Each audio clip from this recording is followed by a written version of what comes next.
This evening we'll see the European premiere of The Iron Lady. That hat has got to go. And the pearls. But the main thing is your voice. It's too high and it has no authority. I may be persuaded to surrender the hat. The pearls, however, are absolutely non-negotiable. That's the tone that we want to strike. The new film charting Margaret Thatcher's time at number 10 Downing Street. It's proving a success in American cinemas. But how will the North East moviegoers respond to a film about a woman for whom little of is lost, at least in many pit villages in our region? Earlier on breakfast, we were joined by Dr.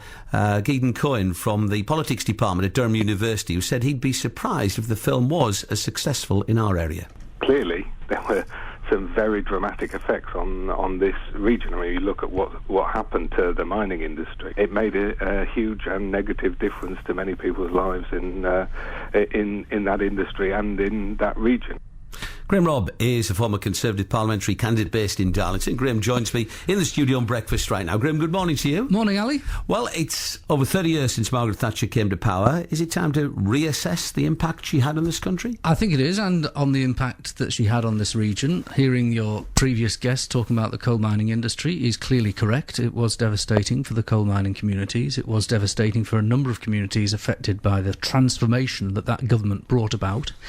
But you have to stand back and you have to look at what the transformation did for the area and the fact it was so necessary. You know, the area was dominated by three major industries: shipbuilding, coal and steel, and by multi-layers of public sector jobs. And what I think ended up after that period of the Thatcher government was an area where there was more ownership in terms of housing, particularly, more enterprise with more smaller businesses, much more inward investment. Thatcher was a towering figure internationally. We have Nissan in the northeast and countless other inward investments.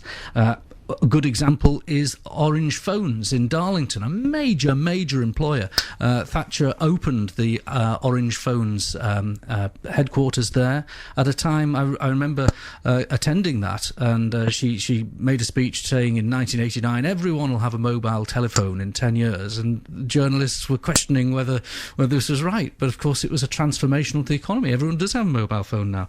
And infrastructure, you know, before she was elected, the A66 didn't link Middlesbrough and Darlington. Now it's an important dual carriageway connection route.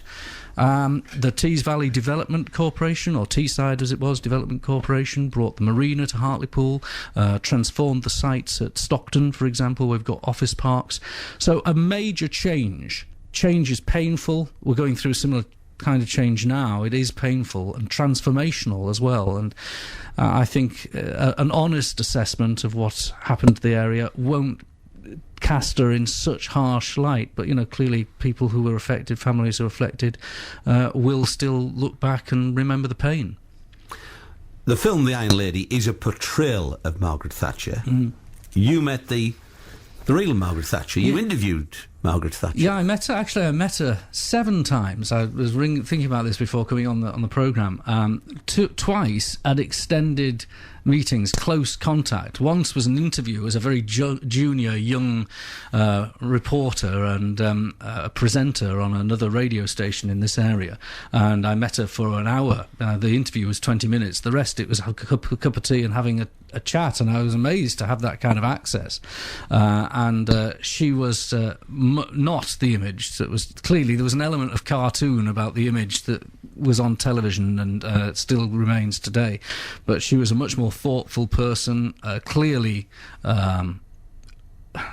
very, very in tune with the detail, a woman with a great deal of command of the detail. She knew what the rates bill was for Marks and Spencer's in Newcastle. And I remember that came up in the interview because rates were set by the local authorities, and she was arguing that the rates bill for Marks and Spencer's in Newcastle was higher than the rates bill for Marks and Spencer's in Oxford Street or something of that nature. But she knew that kind of detail.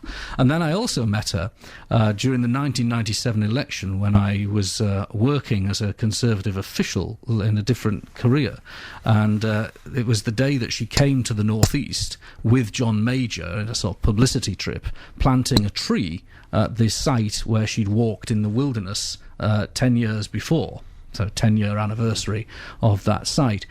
Anyway, John Major's plane was an hour late, and she'd arrived at the then Teesside airport, and it was my job to sort of put her in the VIP suite, make sure she was comfortable, and we ended up chatting on and off, just in a sort of semi-social, polite way. But she had, even though she'd left office for some time, she had command of the detail of the economic statistics for the area, and harked back. She remembered the interview that we'd had some years before, and it was a very interesting and unique discussion. Are you going to go and see the film? Yes, I'm going on Friday when it's open to the public. I might be in an empty cinema, who knows? But they should discount for Tories, the student discount and Tory members discount. That's what we should have. Get them in. I'll let you reflect upon the film when you get to see it. But just before you go on, as somebody based in Darlington, or business based in Darlington, how do you set the plight at the present time of the Darlington Football Club into administration? I'm quite horrified by... I was, in a professional sense, I advised one of the previous owners, Stuart Davies, when he bought the football club many, many years ago, and when you were working on sport, I know we had a number of conversations, and I'm horrified by how it's got. I agreed a lot with your previous interviewer, the gentleman, I can't remember his name, from the magazine. FC Business magazine. He certainly analysed it right. The council...